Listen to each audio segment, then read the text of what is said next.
News Andhra Pradesh వ్యాప్తంగా postal బ్యాలెట్ల voting కొనసాగుతోంది. ఎన్నికల విధుల్లో పాల్గొనే ఉద్యోగులు తమ ఓటు హక్కు వినియోగించుకుంటున్నారు. ఎల్లుండి వరకు పోస్టల్ బ్యాలెట్ ఓటింగ్ కి అధికారులు అవకాశం ఇచ్చారు. ఉదయం 9 గంటల నుంచి సాయంత్రం 5 గంటల వరకు పోస్టల్ బ్యాలెట్ ఓటింగ్ కొనసాగుతుంది.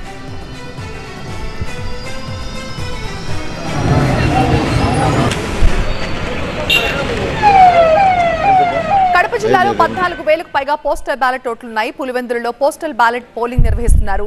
పులివెందుల నియోజకవర్గ వ్యాప్తంగా మొత్తం 2,092 మంది ఉద్యోగులు పోస్టల్ బ్యాలెట్ ను వినియోగించుకోబోతున్నారు. ఇవాళ 1,802 పీఓ, ఏపీఓలు ఓటు హక్కు వినియోగించుకోనున్నారని చెప్పారు పులివెందుల ఎన్నికల రిటర్నింగ్ అధికారి వెంకటేశ్వర్లు. అలాగే అంబేద్కర్ కోనసీమ జిల్లాలో 7 పోస్టల్ బ్యాలెట్ కేంద్రాలను ఏర్పాటు చేశారు. జిల్లాలో 15,860 బ్యాలెట్ ఓట్లున్నాయి. ఇక అమలాపురం నియోజకవర్గం పరిధిలో 2,476 మంది ఓటు వేయబోతున్నారు.